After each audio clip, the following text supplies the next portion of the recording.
Hello and नमस्कार, मेरा नाम ऋषभ सिंह है and I welcome you all on current affairs powered by अड्डा 247। दोस्तों, लास्ट ईयर G20 की प्रेसिडेंसी भारत के पास थी और इसी वजह से जो G20 समिट का हाइप था वो बहुत बड़े लेवल पर था। इंटरनेशनल मीडिया समेत इंडियन मीडिया, पूरी दुनिया की नज़रें G20 की समिट पर थी जो भारत में होने वाला था, क्योंकि बहुत सारे एक्सपेक्टेशंस थे कि किस तरीके से G20 का समिट होगा, क्या क्या इंपॉर्टेंट डिक्लेरेशंस होंगे, क्या भारत जब G20 का समिट खत्म होगा तो जो जॉइंट डिक्लेरेशन होता है उसमें क्या रशिया के एग्रेशन की बात करेगा। इस तरीके की हाइप बनी हुई थी।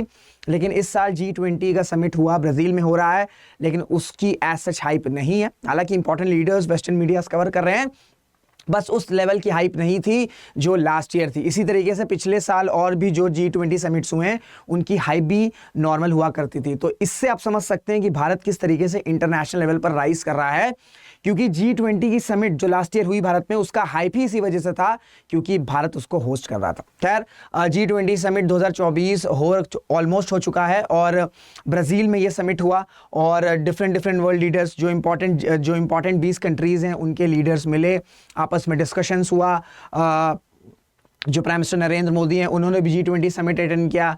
जितने भी इंपॉर्टेंट G20 के लीडर्स हैं उनसे उन्होंने मुलाकात करी, डिस्कशन हुआ, ग्लोबल कॉन्फ्लिक्ट पर डिस्कशन हुआ, हंगर रिडक्शन कैसे किया जा सकता है, पावर्टी पे डिस्कशन हुआ, यूक्रेन वॉर को कैसे उसको रिजॉल्व किया जा सकता है, लेबनान में जो वेस्ट एशिया क्राइसिस है, गाज़ा पट्टी, लेबनान में जो इशू चल रहा है, वो सारी चीज़ें जो हैं वो यहाँ पर डिस्कस करी गई हैं। तो उसको समझने की कोशिश करेंगे और ये भी समझने की कोशिश करेंगे जो G20 के समिट्स होते हैं या ये जो भी इंटरनेशनल समिट्स होते हैं, इसमें जब ये समिट कंक्लूड होते हैं डिक्लेरेशन में बहुत सी बातें की जाती हैं, बट ये जो डिक्लेरेशन होते हैं ये एक्चुअल में ग्राउंड में क्यों नहीं हो पाते हैं, इसको भी मैं थोड़ा सा आपको समझाने की कोशिश करूंगा। सो काफ़ी इंफॉर्मेटिव वीडियो होने वाला है, इसी वजह से वीडियो में बने रहिएगा एंड चैनल को अगर सब्सक्राइब नहीं किए तो डू सब्सक्राइब दी चैनल।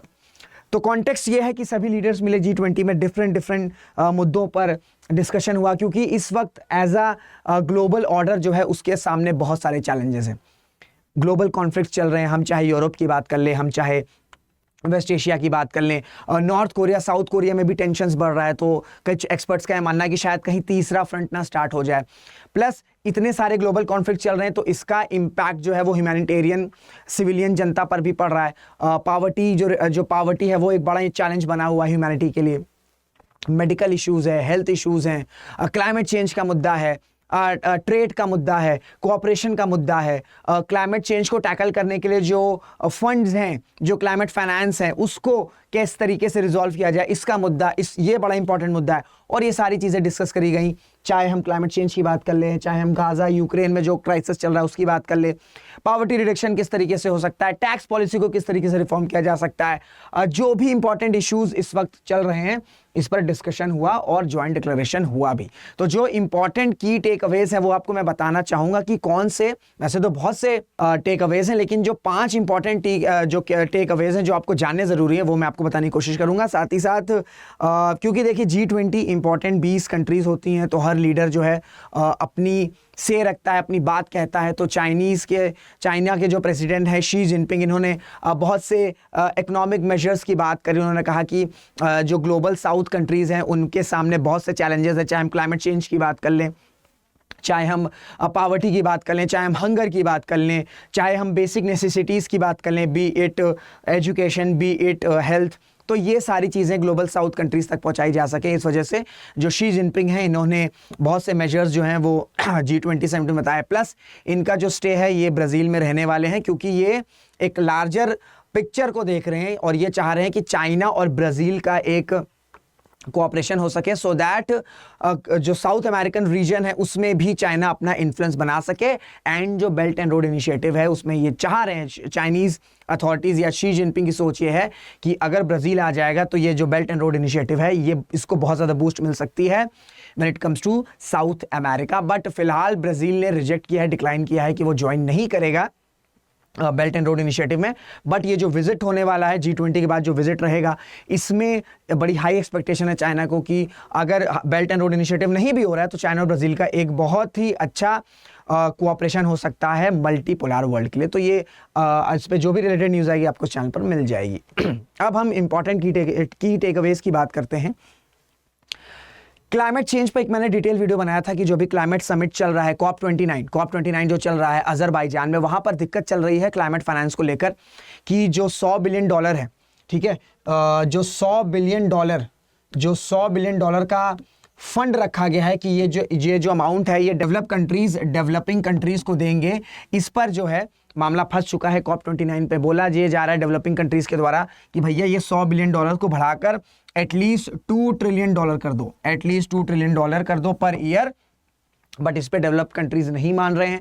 तो उम्मीद थी कि शायद G20 पे ये क्लाइमेट फाइनेंस में जो टसल है ये रिजॉल्व हो सकेगी, बट इस पर कुछ खास डिस्कशन नहीं हुआ। इस पे यही बोला गया है कि क्लाइमेट चेंज को टैकल करना बहुत ज़्यादा ज़रूरी है, एंड ये भी बोला गया कि ये जो फंड है $100 बिलियन इसको बढ़ाकर बिल्कुल $2 ट्रिलियन पर ईयर कर सकते हैं, $2 ट्रिलियन पर ईयर। बट ये नहीं बोला कि ये जो $2 ट्रिलियन पर ईयर है ये देगा कौन, इसका सप्लाई कहाँ से आएगा। तो अमाउंट तो बात कर दी, जैसे मैंने आपसे बोल दिया कि आपको इतने फंड की जरूरत है, बट ये फंड आपको कहां से मिलेगा ये बताना मैं भूल गया, ठीक है। तो ये है कि कोई खास ब्रेक थ्रू नहीं हुआ क्लाइमेट चेंज में। इन्होंने बोला कि हाँ फंडिंग बढ़ाने की जरूरत है, बट ये फंडिंग बढ़ेगी $2 trillion per year, $2 trillion per year, बिल्कुल ये जरूरत है, लेकिन ये फंड कौन देगा इस पर डिस्कशन नहीं हो पाया, इस पर समानता जो है वो नहीं आ पाई, तो कुछ खास ब्रेक थ्रू नहीं हुआ। फिर यूक्रेन वॉर पर भी यही चला कि कैसे हम करके यूक्रेन वॉर को, अब देखिए 2022 का G20 का समिट यूक्रेन वॉर से भरा हुआ था, यूक्रेन वॉर पर डिस्कशन चल रहा था, और ये ज़ेलेंस्की चाहते भी हैं कि G20 में बस यूक्रेन रशिया की ही बात चलती रहे। इसी वजह से भारत ने बोला था कि भाई G20 के समिट में यूक्रेन वॉर के अलावा भी बड़े इंपॉर्टेंट डिस्कशंस हैं जो होंगे। इसी वजह से ज़ेलेंस्की बहुत ज़्यादा खुश नहीं थे। बट ब्राज़ील में जब G20 समिट हुआ और फिर वही यूक्रेन वॉर पर चर्चा हो रही थी, क्योंकि क्या हुआ है कि अमेरिका ने अपना सपोर्ट दिया है, लॉन्ग रेंज मिसाइल सप्लाई करी है यूक्रेन को, सो दैट वो टारगेट कर सके या जवाब दे सके रशिया को। तो इस वजह से फिर से जो रशिया यूक्रेन वॉर है ये कहीं ना कहीं यहाँ पर टेंशन बढ़ रही है। तो सारे वर्ल्ड लीडर्स ने यही कहा कि एक कंस्ट्रक्टिव वे के थ्रू, डायलॉग के थ्रू, पीस के थ्रू इसे जल्द से जल्द रिजॉल्व करना चाहिए। बट ये जितनी भी G20 कंट्रीज़ हैं इसमें कुछ रशिया को सपोर्ट कर रही हैं, इसमें कुछ यूक्रेन को सपोर्ट कर रहे हैं, तो इन क्राइसिस को रिजॉल्व करने के लिए अपने पर्सनल इंटरेस्ट हटाने होंगे, तभी ये सब क्राइसिस रिजॉल्व हो सकते हैं। इसी वजह से जो G20 के समिट्स में इंपॉर्टेंट डिक्लेरेशंस होते हैं ना, ये पेपर पे नहीं इंप्लीमेंट हो पाते हैं, क्योंकि कंट्रीज अपनी इंटरेस्ट को साइडलाइन नहीं कर पाती हैं। फिर ये बोला गया कि लेबनान, गाजा, इन यहाँ सब जो वेस्ट एशिया की लोकेशंस हैं जहाँ पर क्राइसिस चल रही है, यहाँ पर सीज फायर होने की बहुत ज़्यादा ज़रूरत है। बट अब देखिए इसको US भी अटेंड कर रहा था, ठीक है, अर्जेंटीना भी अटेंड कर रहा था, इस समिट को टर्की भी अटेंड कर रहा था। तो US और जो अर्जेंटीना है वो इजराइल के सपोर्टर हैं, टर्की जो है वो पैलेस्तीन के सपोर्ट में है। तो हालांकि दोनों कंट्रीज ने, जितने भी कंट्रीज हैं, उन्होंने बोला कि बिल्कुल पीस होना चाहिए, लेकिन जब तक अपने इंटरेस्ट को साइडलाइन नहीं करेंगे ये डिक्लेरेशन रियलिटी में इंप्लीमेंट नहीं होगा, ठीक है। फिर टैक्स सपोर्ट की टैक्स जो सुपर रिच है, चाहे हम दुनिया में किसी भी देश की बात कर लें, वहां पर कुछ ऐसी पर्सनैलिटीज होते हैं जो बहुत ज्यादा रिच होते हैं, ठीक है। तो इस पर ब्राजील के जो प्राइम मिनिस्टर है, ब्राजील के जो प्रेसिडेंट है, उन्होंने बड़ा कैटेगोरिकली बोला कि हमें जो सुपर रिच है थ्रू आउट द वर्ल्ड, ठीक है, पूरी कंट्री में, पूरे दुनिया में डिफरेंट देशों में जो सुपर रिच हैं उन पे टैक्सेशन लगाना चाहिए, उन पे और टैक्स बढ़ाना चाहिए, सो दैट एक जो इक्वालिटी है, जो समानता है वो आ सके। लेकिन ये भी बोला कि ये जो भी टैक्सेशंस या जो भी इसमें चेंजेस आएंगे वो प्रॉपर स्टडी के थ्रू होने चाहिए। ऐसा नहीं होना चाहिए कि ये किसी के साथ डिस्क्रिमिनेशन हो रहा है या ज़्यादा टैक्सेस लगाने लगे किसी पर, इस तरीके से नहीं करना है।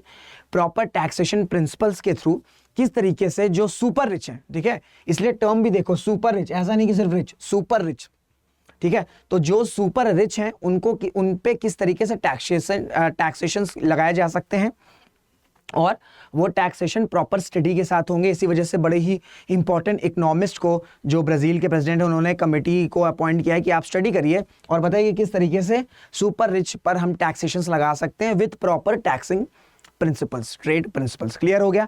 एंड एक और इंपॉर्टेंट चीज हुई जो है आपका हंगर को कॉम्बैट करने के लिए अलायंस बनाने की जरूरत होनी चाहिए, क्योंकि दुनिया में हंगर का इशू है, दुनिया में पॉवर्टी का इशू है, प्लस कोविड के बाद से ये इशू बहुत ज़्यादा बढ़ चुका है, क्योंकि 2020 में कोविड की पहली वेव आई, 2021 में और ब्रूटल वेव आई, 2022 में यूक्रेन वॉर शुरू हो गया, 2023 में वेस्ट एशिया में क्राइसिस शुरू हो गया, और ये दोनों क्राइसिस 2024 में भी चल रहे हैं और एक्सपेक्टेड है कि शायद 2025 में भी चलें, क्योंकि अभी तो कोई भी डिप्लोमेसी के थ्रू सीज फायर होने का चांसेस नहीं दिख रहे हैं। ओवर द टाइम हो जाए तो बहुत अच्छी बात है, बट अभी तो नहीं दिख रहे हैं। तो इतनी सारी जब प्रॉब्लम्स आ रही हैं, कोविड की बात कर लें, क्राइसिस की बात कर लें, इन्फ्लेशन की बात कर लें, तो ऐसे में जो डेवलपिंग कंट्रीज़ हैं, जो लीस्ट डेवलपिंग कंट्रीज़ हैं, जो आइलैंड कंट्रीज़ हैं, जो छोटी कंट्रीज़ हैं, जिनके पास लिमिटेड रिसोर्सेज हैं, उन पे बहुत ज़्यादा डैमेज हुआ है, वो बहुत ज़्यादा नेगेटिव इम्पैक्ट उन कंट्रीज़ पर आया है। इसी वजह से ऐसे देशों में जहाँ पे ऑलरेडी पॉवर्टी थी, जहाँ पे ऑलरेडी हंगर था, वो अब बहुत बड़े लेवल पर बढ़ चुका है। चाहे हम पॉवर्टी की बात कर लें, चाहे हम हंगर की बात कर लें। तो इसी वजह से ये अलायंस बनाया गया है कि हमें 2030 तक, इन्होंने टारगेट भी रखा है कि 2030 तक हमें जो आपकी 500 million पीपल जो भी हंगर और पॉवर्टी को फेस कर रहे हैं, 2030 तक हमें इतने लोगों तक पहुंचना है ताकि उनकी हंगर के इश्यूज़ को रिजॉल्व किया जा सके। एंड ये भी प्रस्ताव रखा गया है कि डिफरेंट कंट्रीज़ में जो पॉवर्टी और हंगर इश्यूज़ से रिलेटेड स्कीम्स हैं, जो सक्सेसफुल स्कीम्स हैं, उनको भी इम्प्लीमेंट करना चाहिए, सो दैट हम हंगर को कॉम्बैट कर सकें पूरी दुनिया से।